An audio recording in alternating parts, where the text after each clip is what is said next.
अस्सलाम वालेकुम बच्चों, कैसे हैं आप सब। उम्मीद है आप सब ठीक होंगे। आज मैं आपको इस पैराग्राफ से औरतन के मामले में खुदावंद ताला यहाँ से मैं आपको इसकी रीडिंग बताऊंगी तर्जुमे के साथ, और साथ ही मैं आपको काम भी बताऊंगी कि आपने कॉपी में काम किस तरह से करना है। तो शुरू करते हैं इस पैराग्राफ से।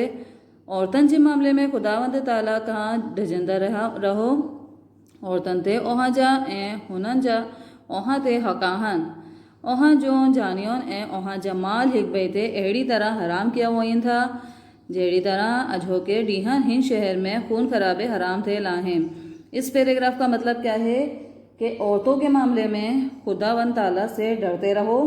औरतों पर आपका और उनका आप पर हक है। आपकी जानें और आपका माल एक दूसरे पर हराम किया जाता है। इस तरह हराम किया जाता है, यानी आपकी जानें और माल एक दूसरे पर इस तरह हराम किया जाता है जैसे जिस तरह आज के दिन शहर में खून खराबा हराम है। ठीक है, दोबारा बताती हूँ कि औरतों के मामले में यानी अल्लाह ताला ने हर इंसान के हुकूक रखे हैं, इसी तरह से औरतों के भी हुकूक रखे हैं कि औरतों के मामले में अल्लाह ताला से डरते रहो। उनका आप पर और आप पर उनका हक है, और उनकी जालों आपकी जानें और माल एक दूसरे पर इस तरह हराम की गई हैं कि जिस तरह आज के दिन शहर में खून खराबा जो होता है, खून खराबा हराम है। अगले पैराग्राफ पर आते हैं। आओ नोहा हुआ ठीक अहड़ी शे छड़े वही रहियो आहियां जे किढन उनके मजबूती सा झलंदा थे, किढन ब गुमराह ना थेंदा। अहो आए हैं अल्लाह जो किताब। क्या इस पैराग्राफ में है कि मैं तुम्हारे पास एक ऐसी चीज़ छोड़कर जा रहा हूँ। कौन जा रहा है छोड़ के? हमारे प्यारे नबी। ठीक है, जिसने उसको मजबूती से थामा तो वो कभी गुमराह ना हो सकेगा। और वो कौन सी किताब है? हमारी किताब, अल्लाह ताला की किताब कुरान मजीद। इस पैराग्राफ में ये बात वाज़ेह हो गई है कि कुरान पाक अल्लाह ताला ने हमें एक नेक राह दिखाने के लिए दी है कि हम उसको पढ़ें, उसको समझें, और ये हमारे प्यारे नबी के ज़रिए हमें मिली है। ठीक है, इस बात का ये मतलब है। ठीक है बेटा, अच्छा जी आगे बढ़ते हैं। कर्ज अदा कियो वही उतारी शे वापस जनी वही जामीन कर्ज परे डेण लाए बुधलाहन। खबरदार मेरे बात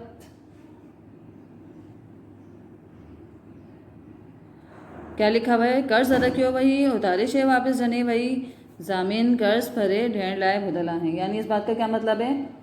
कर्ज अदा किया जाए, उधार ली हुई चीज़ वापस की जाए, जामीन कर्ज भर का देने का पाबंद है। ठीक है, यानी आप जब कर्ज लेते हैं तो आपको कर्ज टाइम पर देना चाहिए, वापस उसका करना चाहिए, और उधार ली हुई चीज़ आपने फ़ौरन वापस करनी है। आगे बढ़ते हैं अगले पैराग्राफ पे। खबरदार मथा मुँह खां पोए गुमराह थे भैयो ए हिक भई जौन सिस्यों लाहिंदा रहो। ओहा के अल्लाह जुल जलाल जे आड़ो हाजिर थेड़ो आहें। अहो ओहा जी अमलन बाबत ओहा का पुछाड़ो कंदो डोहारी बना जी डोहलाए खुद जिम्मेवार आहें। पियो जे डोहलाए पुट जे डोहलाए पियो जिम्मेवार ना आहें। जे गिडा को बन्हा कारो शहदी शख्स ओहा जो अमीर हजे ओहा के अल्लाह ताला जी किताब मवाफिक हिलायत उनजे अतात फमा बरदारी करियो। क्या लिखा हुआ है कि खबरदार मेरे बाद कभी गुमराह नहीं होना, यानी हमारे प्यारे नबी के बाद गुमराह नहीं हो जाना, और एक दूसरे की गर्दनें ऐसे गुमराह नहीं हो जाना कि एक दूसरे की गर्दनें काटते रहो। जैसे अभी हमारे प्यारे नबी के सामने हो, उसी तरह से आपने उनके पीछे भी ऐसे ही रहना है। और साथ क्या लिखा है कि आपको अल्लाह जुल जलाल के आगे हाजिर होना है। वो आपके अमाल के बारे में आपसे पूछगछ करेंगे। मुजरिम अपने जुर्म के लिए खुद जिम्मेदार है। बाप के जुर्म के लिए बेटा और बेटे के जुर्म के लिए बाप जिम्मेदार नहीं है। क्या मतलब है इस बात का कि अगर बाप ने जुर्म करा है तो बाप ही इसका ज़िम्मेदार होगा, और बेटे ने जुर्म करा है तो बेटा ही इसका ज़िम्मेदार होगा। वहाँ पर यह चीज़ नहीं होगी कि ये मेरे रिश्तेदार है, इसकी बख्शिश हो जाए या उसकी बख्शिश हो जाए। हर इंसान अपने अपने अमाल का खुद ज़िम्मेदार होगा। आगे क्या लिखा हुआ है? अगर कोई बिल्कुल ही काला और शहदी शख्स आपका अमीर हो और आपको अल्लाह ताला की किताब के मुताबिक चलाए तो उसकी अतात और फर्माबरदारी करो। और यहाँ पर ये बात आ रही है कि अगर हम यहाँ ज़ात पात का रंग नस्ल का जो फ़र्क होता है, वहाँ अगर यहाँ पर ये आ जाए कि कोई काला शख्स यानी बिल्कुल और अमीर हो, उसकी नस्ल, रंग, ज़ात वगैरह सब बिल्कुल अलग है और वो आपको नेक हिदायत दे रहा है कि अल्लाह ताला की किताब पर अमल करो, तो आपको उसकी फर्माबरदारी करनी चाहिए, उसकी बताई हुई बात माननी चाहिए। तो बच्चों यहाँ तक का आपने रीडिंग कर ली। घर पर आपने पहली लाइन से, सबक के पहली लाइन से आखिर यहाँ तक का जो मैंने पढ़ा, यहाँ तक आपने पढ़ना है, तर्जुमा करना है, समझना है, रीडिंग करनी है। और अब मैं आपको इसके काम की बात बता रही हूँ कि आपने काम कॉपी में किस तरह से करना है। तो इसको हम रखते हैं यहाँ पर। यह आपकी इस तरह से ज़िंदगी कॉपी है। लास्ट टाइम मैंने आपको इसकी खुशखबरी बताई थी कि आपने मिकात अव्वल का टाइटल पेज बनाना है। इस तरह से इंडेक्स के अंदर मिकात अव्वल का टाइटल पेज बनाएंगे और काम करेंगे। अच्छा, आपने राइटिंग करी उससे यानी खुशखबरी। अब आप अगले पेज पर आ जाएंगे। यहाँ पर आप हुज्जतुल विदा वारो खुतबों की हेडिंग डाल दीजिएगा, या तो आप अल्फाज मैंने, आपकी अपनी मर्ज़ी है। अल्फाज मैंने की हेडिंग डाल दें, बीच में लाइन खींचेंगे और अल्फाज मैंने क्या है मैं आपको बता रही हूँ। जैसा कि आपको नज़र आ रही है ये किस तरह से मैंने फहरिस्त बनाई है। यह आ गया आपका पहला चैप्टर। अल्फाज मैंने आपको नज़र आ रहे हैं, ये रहे अल्फाज और ये इसके मायने।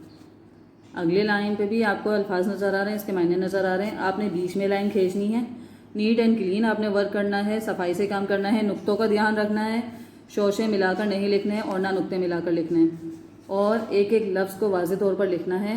ठीक है, ये आपका अल्फाज आ गए, ये आपके मायने। ये एक पेज पर आ जाएगा आपका। अगले पेज पर आपने 2 सवाल करने हैं।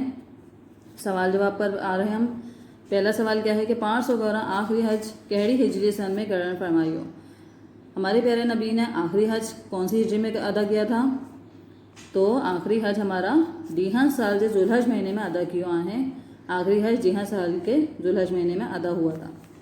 अगला सवाल है कि इस हज को हिन हज के हुज्जतुल विदा छोड़ो चाहिए भाई, कि इस हज को हुज्जतुल विदा क्यों कहते हैं? इस हज को हुज्जतुल विदा इसलिए कहते हैं कि ही हज हुज़ूर सल्लल्लाहु अलैहि वसल्लम की ज़िंदगी जो आखिरी हज हो, क्योंकि ये हज हमारे प्यारे नबी की ज़िंदगी का आखिरी हज था। ठीक है, ये 2 सवाल अल्फाज मैंने और 2 सवाल आपने करने हैं। बाकी का काम हम आपको चैप्टर ख़त्म हो आगे की रीडिंग के साथ ख़त्म करवाएंगे, काम करवाएंगे। अपना ख्याल रखिएगा। अल्लाह हाफिज़।